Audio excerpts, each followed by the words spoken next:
guys go answer questions they can. Come on. Yes. Come on. Reach that guy down there. I'll start, then you guys finish. Yep. There's so much that we're grateful for. There's just we're grateful for this group, grateful for my staff. I'm grateful for the opportunity to be here at the greatest basketball university ever created. I'm grateful for BBN. I'm grateful for all this. And I'm amazingly grateful for these legends. And I think all four of us are going to do radio after this, which is super cool. I think John's going to come with it. So these guys changed. They reset the trajectory of Kentucky basketball. They laid the foundation for what I got to experience when I came here as a player. They reset it for all of us that have played since then, and certainly reset it for me as having a chance to come be here as a head coach. And it's really special. This is the first time you guys have all four been in the gym, and since when? 1992. That's incredible to me. First time since 1992 we had these four unforgettables in here. And so I'm grateful you guys are here. Go ahead and ask them questions, guys. I'm just going to sit here and admire their beautiful answers. Why not? What does it mean for you guys to be back and to see John Pelphrey doing what he's doing over on the sideline? Well, you got to know John first. He was so nervous doing this. So, we all have this group text, and he's asking us, what do you think? If I'm going to come, you guys better be there. I told him, I said, shut up. I did this 4 times. Take the money and freaking do the best you can and go on and just come hang out with us guys. So that's how that conversation went. As you know, we still treat and talk to each other the same way we did when we were 18, 19 years old.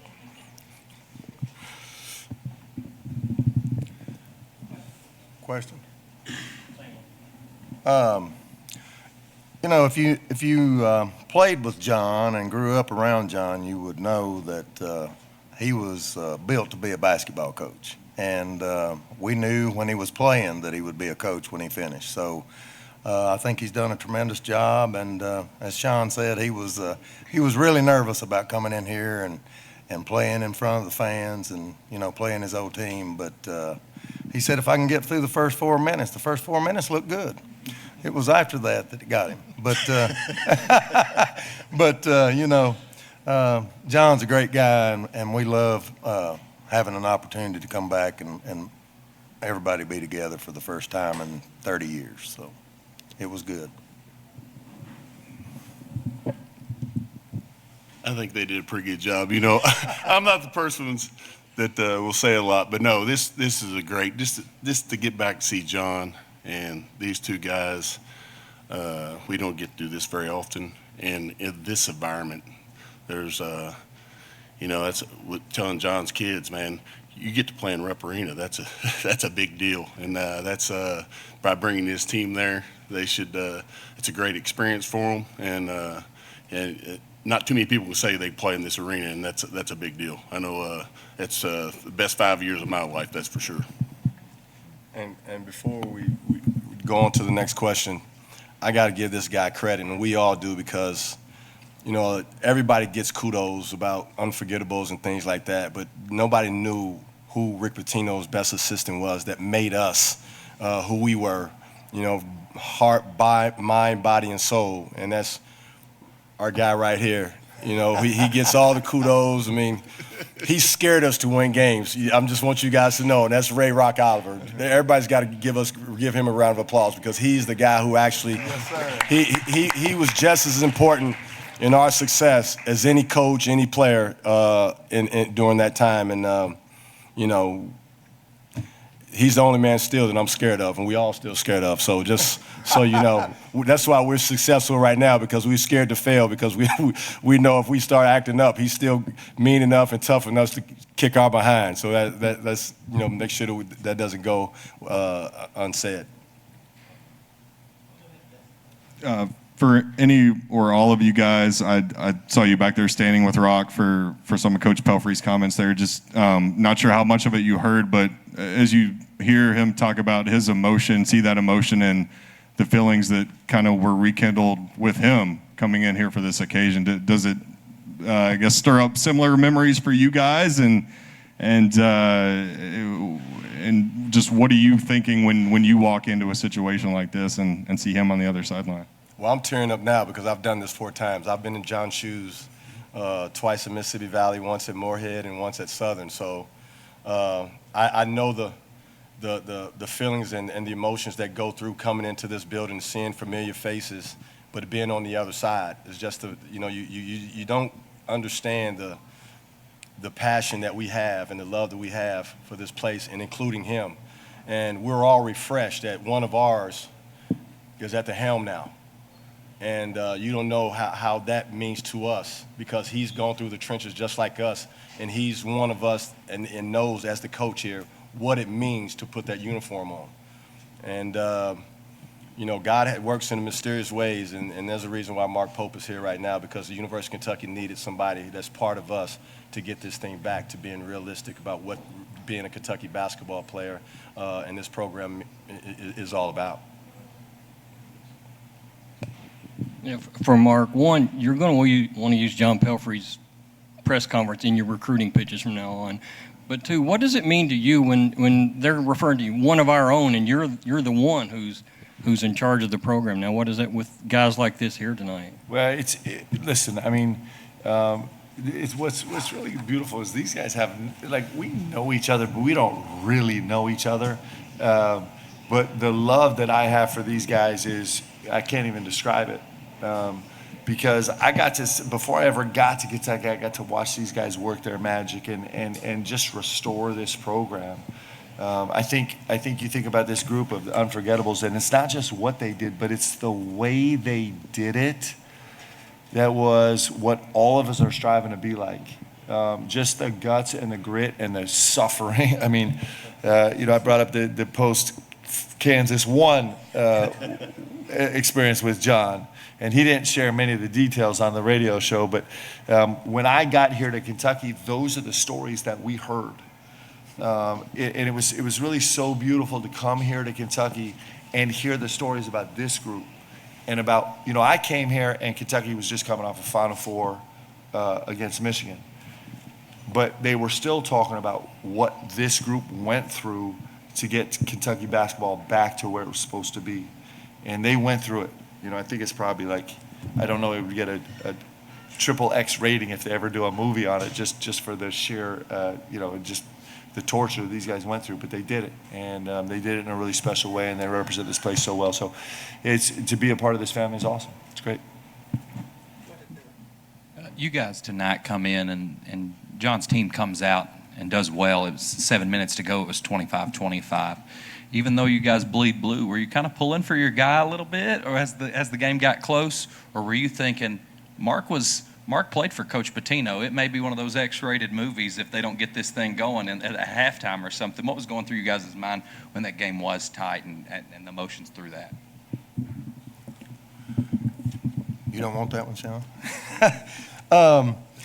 I think it was really good to see John, because like I said, when we talked to him before the game, I mean, he was wanting to make sure that they come out and got through the first minutes and the first 4 minutes. And as you said, with 7 minutes to go in the first half, it was a tie ball game. So it was good to see the Cats, kind of start to get themselves together and start to make some shots and start to play a little bit better. But it's always good when you see your former teammate over there in the trenches and doing a wonderful job. And they did a great job the first half.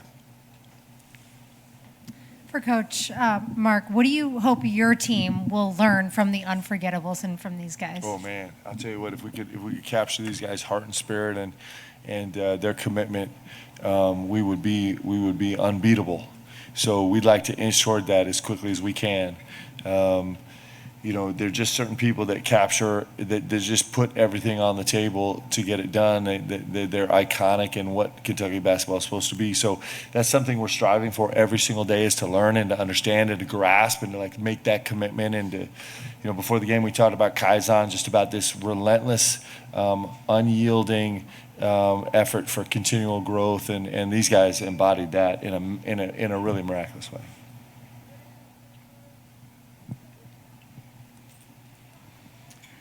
Hey guys, John was pretty emotional when he talked about his jersey being retired, and I was just wondering, how have your thoughts on having those jerseys hanging up there, how has that changed over the course of the years with the benefit of hindsight?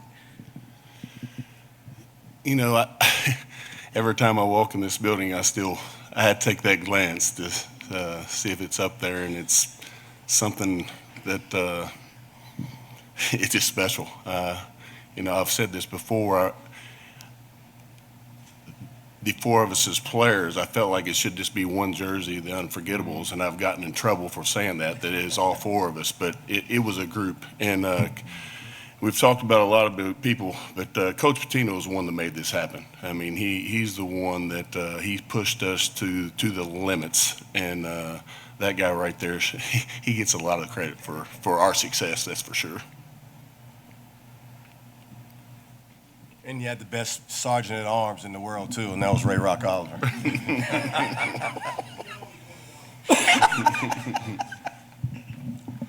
I'd like to say something to that one. You know, I can tell you that as a kid, laying in the bed and dreaming of playing here, and you know, I think you dream about a whole lot of things. You dream about having great games. You dream about, you know, maybe scoring a lot of points in a game, hit a game winner. But you never dare dream that your jersey might be hanging in the rafters, you know, especially at a place like UK. And I can tell you for me that when they told us that night to look up to the rafters as they retired their jerseys, I had no idea it was happening. And it's I said it's the greatest accomplishment that a basketball player can have that plays here. You know, growing up and dreaming of all the dreams that you dream about, you never dreamed that your jersey would be retired, and that's just very, very special especially for a Kentucky kid. This is for any one of you. Just what are you most thankful for this Thanksgiving? Well, we got a lot to be thankful for. You know, we're still here. We still have our health, and you know, this year in 2025, this is the first time that all four of us are together since 1992. That's that day when we got our jerseys retired. That's the last day we were in this building together. So we have that to be thankful for. But not only that, you know, we've all thankful, you know, being able to put this jersey on. That's what we're thankful for. And not only that, your family and your friends and things like that, but you know, Rich and Darren, they grew up here. I grew up in Indiana, but my mom was born and raised here in Lexington, Kentucky. The whole side of my mom's family's from here. And they grew up in the horse industry. Jimmy Winkfield was my great uncle, the first black jockey to win the Kentucky Derby twice. And my grandmother watched, and my family watched how the University of Kentucky evolved from what it used to be to now, and to have her see her grandson come back after her daughter moved away to have a successful career here and to get his jersey hung up in Rupp Arena was something that you don't dream of. But I came back to make my family proud, and that was one of the biggest accomplishments of my life, knowing that my family was an African-American family living here in Lexington, Kentucky, and their grandson and their former, you know, their relative came back to a place that they grew up in watching. To have a legendary career, it means a lot to me and my family here in the state of Kentucky.